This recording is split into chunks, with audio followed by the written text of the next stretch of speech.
Johnny Mingione for New 102.7 here with the incredible Cynthia Erivo. Hi. Thank you so much for taking the time to chat with me today. Thank you very much for having me. I need to tell you, it is such an honor to sit in your presence right now.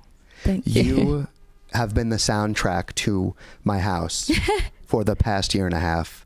My fiance just finished nurse practitioner school. Oh my goodness. She's a cancer nurse practitioner. Oh. So it's very stressful. Yeah. Your voice has been the peace in my home Thank you. for the last year. Thank you very much for saying that. Like an honor. Thank you very much. You're truthfully one of the most talented singers that I've ever seen in my life. Thank you. And I'm just blown away. Anytime I see you perform, it just gets better every single time. Thank I mean you. that. I appreciate that. I promise not to fangirl too hard on Wicked. It's okay. But we're so excited about this album. I Forgive You, out June 6th. Yeah. Worst of Me is on loop. Yeah. Good. Okay. That makes me happy. Can I ask you about a lyric? Yes. Okay. It's my favorite. Yeah. And it stuck with me. Lightning and scars is all I have left of me. Yeah. It resonated with me. Yeah. And I didn't know why.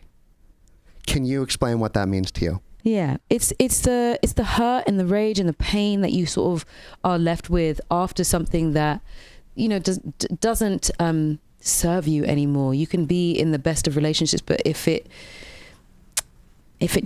doesn't feed you with the love that you need, if it doesn't feed you with the joy that you need, then all you can give back is the pain. Yeah. I love that. Yeah. Tell me, what part of yourself does this album reveal that fans have not seen before? I think it's the vulnerability. I think it's the messiness. There's the humanity that I think people don't necessarily see under all of like the proper presentation.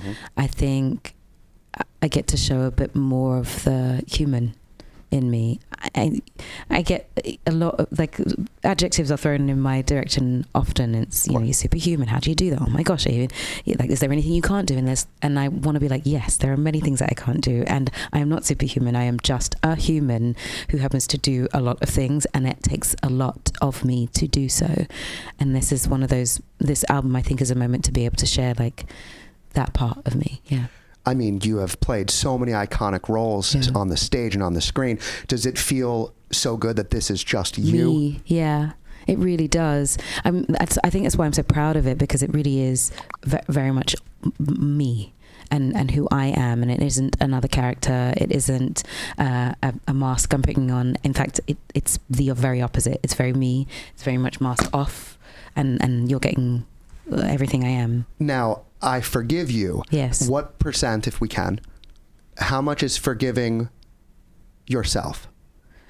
I would say the first number that came to my mind is like 60%. Okay, 60-40, there we go. Yeah. Good math. I think it's, 60-40. Right. So the 40 is forgiving other, not because I don't want to forgive other people, but I think we have a harder job of forgiving ourselves for things than we do of forgiving other people. Now, we're not good at forgiving in general, but I think it's easier to say I forgive you than I'm going to be better about forgiving myself for the big things and the little things, you know? Yeah. I'm trying to learn that. Yeah, it's hard. I'm literally in therapy once a week trying to learn a new tactic I do, and I'm trying to forgive myself. I literally physically take my hands and I push it away. Yeah. I try to push it away. Do you have anything that you've done in your life or your career where you've had a hard time forgiving yourself? Oh my goodness. So I was talking about this other day. When I was at drama school, and it's always the little things you think, and they become so blown up over time that you have to sort of go back and go, oh, I need to reassess that.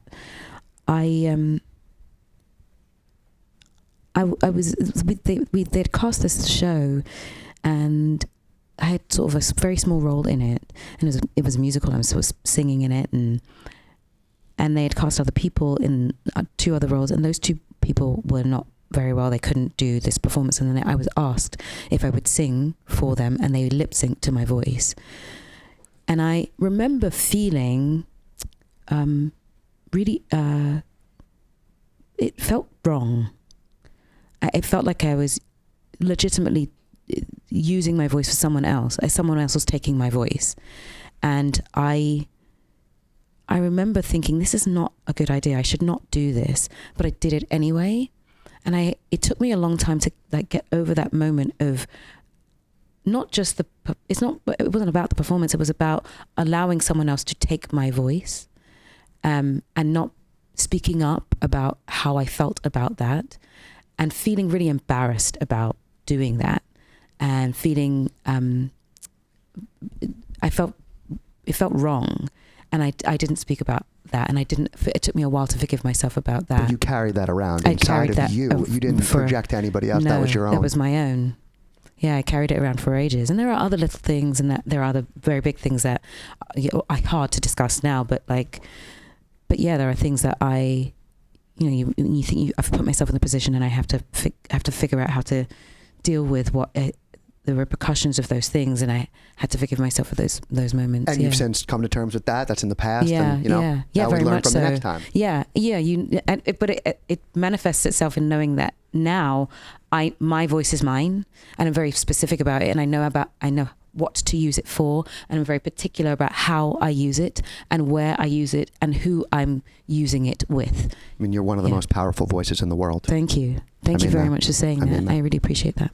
Was there a song on the album that made you nervous to release? Ooh. Or maybe one that holds more of a special place than all the others? It's like picking one of your kids, isn't it? But every mom has a favorite kid. My mom does. It's not me. Well, it changes from time to time. I really love She Said. I love She Said because it sort of reveals the queerest part of me.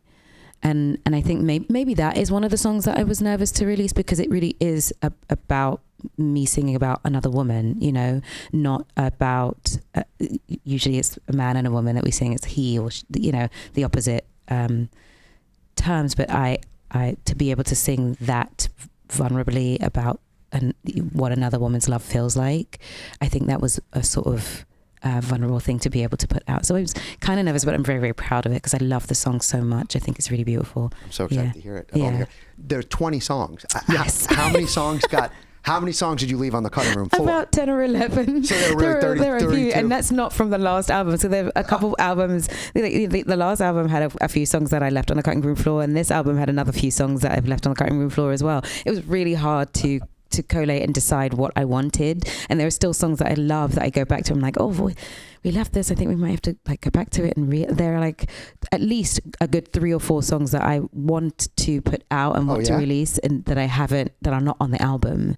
And this album is I want to say kind of like an homage to the 2000s and the 90s, where you had good interludes. There are 4 interludes on this album and 16 songs. But these interludes feel like mini songs of their own, and they're taken from songs that already exist. Yeah. So when the album goes gold, thank you, then we'll put out a double album, and you can put some of those songs out there. Your lips to God's ears. That's what I say, and I'm taking it. I just got back from a trip. I was in Iceland last night. Yes, I made sure I love Iceland, by the way. I made sure to get back on time, because this is one of the most special moments of my career. Thank you. I had to go to Iceland. I felt like I work in morning radio, and it gets very chaotic, and my life is chaos. Yeah. And so I just need to touch grass a lot of times. Yeah. I got a house in the middle of the mountains. I literally took my socks off. Amazing. And I was sitting in a field. I had to reset. And for my fiance, who's dealing with cancer. Yeah. Is there something that you do when you feel moments of chaos to reset? I love silence, which is very strange. I'm very good at being solitary, so I will take myself away and put myself in one room and just shut everything down, keep everything quiet. It's tea, I'll have a tea and it's just me, and I'll breathe. I'm starting to learn to meditate, so I want to put that into my everyday practice. Running for me is meditative, so I will do that on a morning and try to sort of center myself. With music when we're running? Sometimes, not always. What I gotta know, give me a couple songs on the Cynthia Erivo running playlist. Man in the Garden, Kendrick Lamar, the whole of the Dawn album by Yeba, Kate Bush, strangely enough. This Sensual World is that album which I love, and I was just listening to Firestarter by Prodigy a couple days ago. The Cynthia Erivo running playlist. Put it's it on the 1027. It's good. I love that you sit in solitude and you're learning to meditate. Could we do a quick 30-second meditation together? Please, yeah. Could you show me your ways? It's very simple. I'll put the microphone down. Okay. Hands, palms open, eyes closed. Relaxed lids. We're not squeezing anything. We're not tightening any muscles. We're trying to check in that our muscles are loose. Feet are on the ground. We're aware of everything around us, but we're not letting it distract us.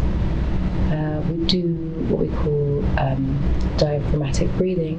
So instead of breathing into the chest, you're breathing into the stomach. So you take a big breath, and on 4, 2, 3, 4, you hold for 3, and release for 3.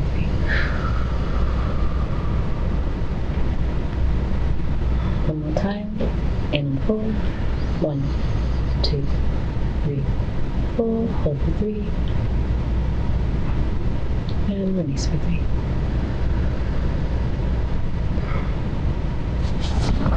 It works, doesn't it? In times of chaos, just the breath is so important. Breath is always important. Breath in everything is important. I get nervous. I've been doing this 15 years. I still get nervous. I feel sick before I do things. That's how I know. Oh my goodness, yeah. Could I tell you, I was so obsessed with Wicked that when you and Ariana sang at the Academy Awards, like I saw it 3 times in theaters with my fiance. Yeah. I was like, oh, they're doing it live. How you have this incredible movie now, everybody. It was a lot of pressure going out there because now you have to do it just as good, if not better. And you guys did not disappoint. Thank you. Incredible. What was that like having to do that song live? So the nerves are real. So we are backstage. The first 2 of us sort of center ourselves together because we knew that this is when you're doing something with another person, you're exchanging energies. So you have to make sure that you're both in the same place. You're starting in the same plane. And she starts first, so I send her off. You send her with love. And I was watching from the side stage, like beaming into her from the side of the stage, watching, and knowing that I'm coming. And she does this wonderful thing as she walks off, and you might not even notice it, but it's almost like she sends the energy back in my direction as I come on. I have to breathe before I start.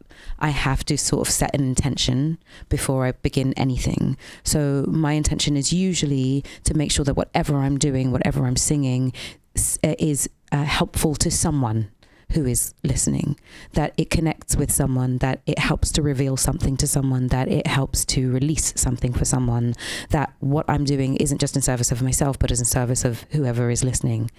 So that means what happens is that the energy isn't just for me, it gets to be shared, and I can refocus the energy outwards as opposed to sending it to myself. And the 2 of you supported yourselves, so supported each other rather so well. You could just, the energy is palpable just seeing the 2 of you together and watching Ariana be excited for you as you're crushing it. Yeah. Be honest, how is it singing upside down?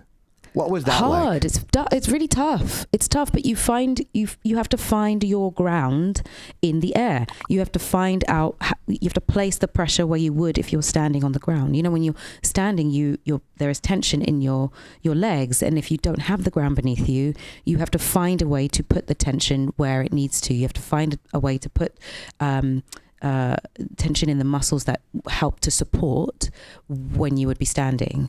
So it's tough, but once you figure out what your method is, it becomes like singing. Did you have to do training upside down? Or I had to learn what it felt like to be moved in a harness in the air that much. You have to figure out what the sensation is, and so that you know almost to time the breath. Because if you're being lifted into the air and on a loop, your stomach can't help but to turn with it. Your whole body goes with it. So you didn't have to know where to place the breath. Like, when am I going to breathe? I'm going to breathe now.